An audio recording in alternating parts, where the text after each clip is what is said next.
कहानी की शुरुआत खोजकर्ताओं के एक दल से होती है जो दक्षिण अटलांटिक महासागर की लहरों के बीच अपना रास्ता बना रहे हैं। उसी जहाज पर डेविड नाम का एक मौसम अधिकारी तैनात था, जिसकी जिम्मेदारी बदलते मौसम का हिसाब किताब रखना था।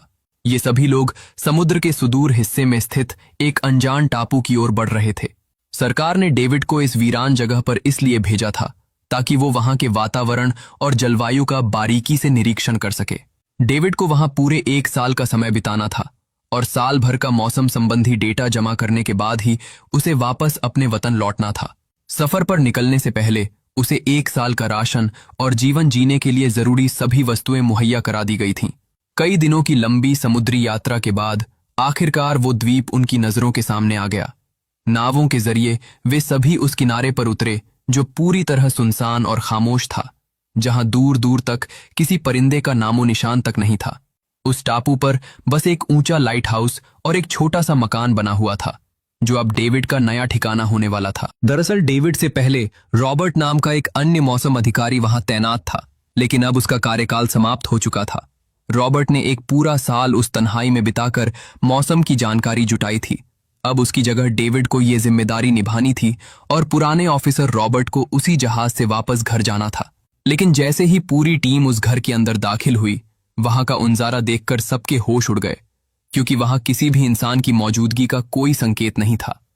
कमरे की हालत बहुत खराब थी और पुराने ऑफिसर का सारा सामान यहां वहां बिखरा पड़ा था। इसे देखकर कैप्टन और डेविड को शक हुआ कि शायद वो व्यक्ति लाइट हाउस में मौजूद हो सकता है। बिना एक पल की देरी किए कैप्टन और डेविड लाइट हाउस की तरफ दौड़ पड़े, लेकिन वहां पहुंचते ही उन्हें एक बहुत ही अजीब दृश्य दिखाई दिया। उन्होंने देखा कि पूरा लाइट हाउस चारों तरफ से नुकीली और मजबूत लकड़ियों से ढका हुआ था, जैसे किसी ने जानबूझकर इसे एक किले की तरह बंद कर दिया हो ताकि कोई बाहर से अंदर दाखिल ना हो सके। कैप्टन और डेविड ने बार बार लाइट हाउस का दरवाजा खटखटाया, मगर अंदर से सन्नाटे के सिवा कुछ हासिल नहीं हुआ। आखिरकार हिम्मत जुटाकर उन्होंने दरवाजे को एक जोरदार धक्का दिया और अंदर घुस गए। लाइट हाउस के भीतर उन्हें एक शख्स मिला जिसका नाम ग्रूनर था। जब उन्होंने ग्रूनर से पुराने ऑफिसर रॉबर्ट के बारे में पूछताछ की, तो उसने बड़ी बेरुखी से जवाब दिया कि रॉबर्ट अब इस दुनिया में नहीं है। उसने बताया कि वो समुद्र की तरफ गया था और फिर कभी लौट कर नहीं आया। ग्रूनर की बातें सुनकर डेविड और कैप्टन दोनों सन्न रह गए। माहौल की गंभीरता को भांपते हुए कैप्टन ने डेविड को सलाह दी कि अगर वो चाहे तो अभी भी उनके साथ वापस चल सकता है, लेकिन डेविड ने लौटने से साफ इनकार कर दिया। उसके मन में यह विचार आया कि अगर वो सरकार को इस रहस्यमयी टापू की सटीक रिपोर्ट दे पाया तो उसे बदले में बहुत बड़ी रकम मिल सकती है। उसकी सुरक्षा को ध्यान में रखते हुए कैप्टन ने उसे एक बंदूक थमा दी और चलते चलते आगाह किया कि ये जगह उन्हें ठीक नहीं लग रही, इसलिए वो अपना पूरा ख्याल रखे। इसके बाद वे सभी उसे वहीं अकेला छोड़कर जहाज लेकर रवाना हो गए और अब उन्हें ठीक 1 साल बाद ही वापस आना था। कैप्टन के जाने के बाद डेविड ने उस बिखरे हुए घर को थोड़ा व्यवस्थित किया ताकि वो वहां रहने लायक बन सके। रात का सन्नाटा छाने पर उसे एक दराज में पुराने ऑफिसर रॉबर्ट की एक डायरी मिली। उस डायरी के पन्नों में टापू के बारे में बहुत सी रहस्यमयी बातें दर्ज थीं। डायरी में कुछ विचित्र जीवों का जिक्र किया गया था, हालांकि वे बातें पूरी तरह स्पष्ट नहीं थीं और कुछ हिस्से अधूरे थे। डेविड ने बड़ी उत्सुकता और सावधानी से हर एक लाइन को पढ़ा। उस डायरी में कुछ डरावने और अजीब किस्म के जानवरों के स्केच भी बने हुए थे। डेविड को यह समझ नहीं आ रहा था कि रॉबर्ट ने ऐसी तस्वीरें क्यों बनाई थीं। उसे लगा शायद अकेलेपन की वजह से उसने समय काटने के लिए यह सब किया होगा। डायरी के एक पन्ने पर रॉबर्ट की पत्नी की फोटो भी लगी थी। पढ़ते पढ़ते डेविड की थकान बढ़ गई और धीरे धीरे उसकी नींद लग गई। अगली सुबह डेविड अपने काम पर लगा और मौसम का डेटा इकट्ठा करने निकला। लेकिन जैसे ही वो समुद्र के किनारे पहुंचा, उसके कदम ठिठक गए। उसने देखा कि चट्टानों के पास कुछ पत्थर बड़े अजीब तरीके से सजाकर रखे गए हैं और उनके बीच समुद्र की सीपियां एक खास पैटर्न में रखी हुई थीं। डेविड को लगा कि शायद ये सब ग्रूनर की कोई हरकत है। वो इस पर ज्यादा ध्यान न देकर दोबारा अपने काम में जुट गया। काम के दौरान जब उसने अपनी दूरबीन से लाइट हाउस की ओर देखा तो उसे ग्रूनर के पास एक और आकृति नजर आई, लेकिन जैसे ही उसने दोबारा देखने की कोशिश की, वो गायब हो गई और डेविड को लगा कि शायद यह उसकी आंखों का धोखा है। रात के वक्त जब डेविड अपने काम में मशगूल था, तभी अचानक दरवाजे पर दस्तक हुई। उसे लगा कि ग्रूनर आया होगा। डेविड ने उसे आवाज दी, लेकिन कोई जवाब नहीं मिला। जैसे ही वो लालटेन लेकर दरवाजे के करीब पहुंचा, उसे कुछ ऐसी डरावनी आवाजें सुनाई दी जो किसी इंसान की तो बिल्कुल नहीं थी। फिर उसने देखा कि दरवाजे के नीचे की दरार से किसी अजीब जीव का हाथ अंदर आने की कोशिश कर रहा है। वो हाथ बिल्कुल अमानवीय था, जिसे देखकर डेविड के होश उड़ गए। डर के मारे वो फौरन बेसमेंट की तरफ भागा और वहां जाकर खुद को छिपा लिया। कुछ ही पलों में वो रहस्यमयी जीव घर के अंदर दाखिल हो चुका था और डेविड की तलाश में इधर उधर भटक रहा था। डेविड बेसमेंट की एक छोटी सी दरार से उस पर नजर रख रहा था, लेकिन उसकी थोड़ी सी हलचल ने उस जीव का ध्यान खींच लिया। वो खूंखार जीव तेजी से डेविड को मारने के लिए उसकी तरफ झपटा और दरार से उसे पकड़ने लगा। खुद को बचाने के लिए डेविड ने पास पड़ा चाकू उठाया और सीधे उसकी आंख में दे मारा। वो जीव दर्द से करहाता हुआ वहां से भाग निकला। अब डेविड के मन में ये बात पूरी तरह साफ हो गई थी कि डायरी में उन जीवों के बारे में जो कुछ भी लिखा था वो बिल्कुल सच है। डर और दहशत की वजह से वो पूरी रात पलक भी नहीं झपका सका। अगली सुबह जब डेविड घर से बाहर निकला तो उसे रेत पर कुछ पंजों के निशान दिखे जो किसी इंसान के नहीं थे, और वे निशान सीधे समुद्र के पानी की तरफ जा रहे थे। अब डेविड को यह समझ आ गया था कि ग्रूनर ने लाइट हाउस के चारों तरफ नुकीली लकड़ियां क्यों लगाई हैं।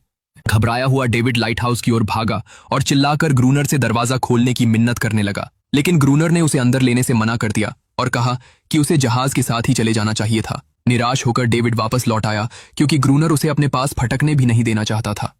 अब डेविड को अपनी सुरक्षा का इंतजाम खुद ही करना था।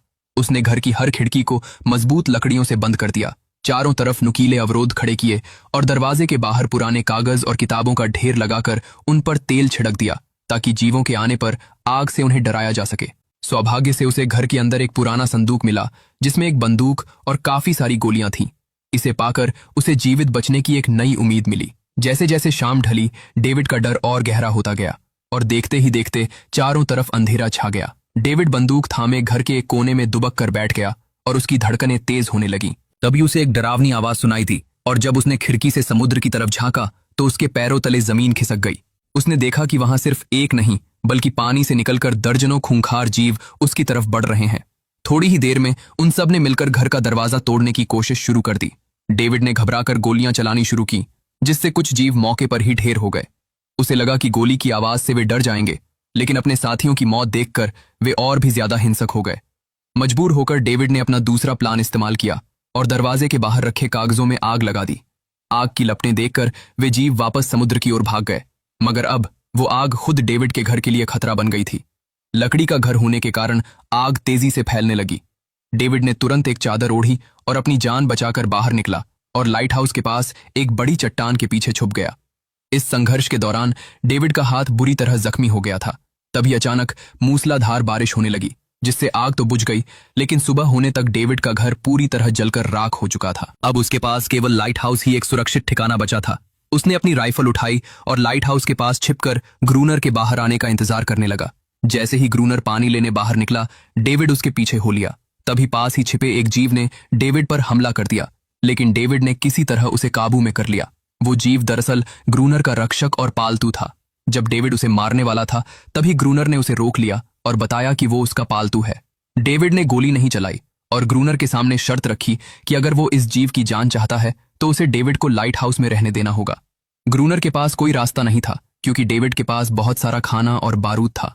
रात होने से पहले दोनों सामान लेकर लाइट हाउस के अंदर चले गए। अगली सुबह जब डेविड की आंख खुली तो उसने देखा कि वो जीव उसका जख्मी हाथ चाट रहा है, और ताज्जुब की बात यह थी कि इससे उसका घाव पूरी तरह ठीक हो गया था। ये देखकर डेविड दंग रह गया और उसके मन में आया कि अगर वो इस जीव का रहस्य दुनिया के सामने ला सके तो वे दोनों बहुत अमीर और मशहूर हो सकते हैं। लेकिन ग्रूनर को दुनिया से कोई लेना देना नहीं था। वो उस टापू पर खुद को एक बादशाह समझता था और वहां से कहीं नहीं जाना चाहता था। उसने तो टापू की दीवारों पर भी लिख रखा था कि वो यहाँ का राजा है। डेविड ने जब पूछा कि ये जीव उसका पालतू कैसे बना, तो ग्रूनर ने बताया कि एक बार उसने जाल में फंसी इस जीव की जान बचाई थी जब वो बहुत छोटी थी। तब से वो उसके साथ ही रहने लगी। लेकिन ग्रूनर एक क्रूर इंसान था और उसके साथ बहुत बुरा सलूक करता था, यहां तक कि उसने उस जीव को अपना गुलाम बना लिया था। अब डेविड को समझ आया कि बाकी जीव हर रात वहां क्यों आते हैं। वे दरअसल अपनी साथी को ग्रूनर की कैद से आजाद कराने की कोशिश करते थे। वे जीव केवल रात में ही हमला करते थे, क्योंकि सूरज की रोशनी उनकी त्वचा को झुलसा देती थी। डेविड वहां से भागना चाहता था, लेकिन शाम होते ही ग्रूनर ने उसे हमले के लिए तैयार होने को कहा। जैसे ही समुद्र से सैकड़ों जीव बाहर आए, डेविड बुरी तरह डर गया और एक कोने में दुबक कर बैठ गया और बाद में बेहोश हो गया। ग्रूनर पूरी रात अकेला लड़ता रहा। सुबह उसने गुस्से में डेविड को जगाया और कहा कि अगर यहाँ रहना है तो उसे लड़ना होगा और सारे काम करने होंगे। अब डेविड की मजबूरी थी कि वो ग्रूनर के इशारों पर नाचे। हालांकि उसे यह बिल्कुल पसंद नहीं था कि ग्रूनर उस फीमेल क्रीचर को टॉर्चर करे। कुछ समय बाद जब दोबारा हमला हुआ तो डेविड ने हिम्मत दिखाई और फायरिंग शुरू की, लेकिन उस रात ग्रूनर ने उसे अकेले बाहर छोड़ दिया ताकि वो खुद लड़ना सीख सके। पूरी रात संघर्ष करने के बाद सुबह तक डेविड एक मंझे हुए योद्धा की तरह तैयार हो चुका था। धीरे धीरे समय बीतता गया और डेविड की उस फीमेल क्रीचर से एक अनोखी दोस्ती हो गई। उसने उसका नाम अनारियस रखा। उसने महसूस किया कि वो जीव भी कितनी तन्हा और दुखी है। कुछ समय बाद जीवों के हमले कम हो गए और एक रात शतरंज खेलते समय वे लाइट हाउस की बत्ती जलाना भूल गए। अंधेरे का फायदा उठाकर जीवों ने भीषण हमला कर दिया। उनके पास अब गोलियां भी खत्म होने वाली थीं। किसी तरह वे ऊपरी हिस्से तक पहुंचे, लेकिन ग्रूनर बुरी तरह घायल हो गया। सुबह होने पर ही उनकी जान बची। डेविड को अब लगने लगा था कि वे ज्यादा दिन नहीं टिक पाएंगे क्योंकि संसाधन खत्म हो रहे थे। तभी उसे समुद्र में एक जहाज दिखाई दिया। वो सिग्नल देने ही वाला था कि ग्रूनर ने उसे रोक दिया क्योंकि वो नहीं चाहता था कि डेविड किसी को इस जगह के बारे में बताए। ग्रूनर चाहता था कि डेविड भी उसी की तरह वहां कैद रहे। देखते ही देखते वो जहाज नजरों से ओझल हो गया। कुछ दिन बाद डेविड ने अनारियस के लिए मछली की हड्डी से एक छोटी नाव बनाई। उसे देखकर अनारियस उसे टापू के एक गुप्त हिस्से में ले गई जहां एक असली नाव रखी थी। ग्रूनर ने बताया कि वो नाव उन लोगों की थी जो कभी यहां जान बचाने आए थे, लेकिन जीवों ने उन्हें मार दिया। उस डूबे हुए जहाज में बहुत सारा गोला बारूद भी था। डेविड ने अपनी जान पर खेलकर समुद्र की गहराई में गोता लगाया और वहां से डायनामाइट के बक्से बाहर निकाले। डेविड और ग्रूनर ने लाइट हाउस के चारों तरफ विस्फोटक बिछा दिए ताकि एक ही बार में सब खत्म किया जा सके। हमले के वक्त डेविड ने चालाकी से अनारियस को चिल्लाने को कहा, जिससे सारे जीव वहां खींचे चले आए। धमाका करने में कुछ मुश्किलें आईं, लेकिन आखिरकार डेविड ने विस्फोटक उड़ा दिए जिससे दर्जनों जीव मारे गए। अगली सुबह जब डेविड ने मरे हुए जीवों को देखा तो उसे एहसास हुआ कि उनके भी परिवार थे और वे सिर्फ अपनी साथी को बचाने आए थे। उसे अपनी गलती पर पछतावा हुआ। बाद में डेविड को एक पुरानी फोटो मिली जिससे पता चला कि ग्रूनर ही असल में पुराना ऑफिसर रॉबर्ट है जिसने अपनी पहचान बदल ली थी। अंत में जब डेविड ने उन जीवों के साथ शांति बनाने की कोशिश की तो ग्रूनर की सनक ने एक छोटे जीव को मार दिया, जिससे फिर से नफरत फैल गई। डेविड और ग्रूनर के बीच भयंकर लड़ाई हुई, लेकिन जब डेविड ने उसे उसके असली नाम रॉबर्ट से पुकारा तो वो टूट गया। उसे अपनी गलतियों का एहसास हुआ और उसने खुद को जीवों के हवाले कर दिया जिन्होंने उसे मार डाला। 1 साल बाद जब नया जहाज आया तो डेविड ने भी रॉबर्ट की तरह झूठ बोल दिया कि पिछला ऑफिसर मर चुका है। अब डेविड भी उसी टापू का हिस्सा बन गया था और अनारियस अपने परिवार के साथ आजाद हो गई थी। कहानी इसी मोड़ पर खत्म होती है। क्या आप चाहते हैं कि मैं इस कहानी के प्रमुख पात्रों के बीच के संघर्षों का एक संक्षिप्त विश्लेषण एनालिसिस करूं?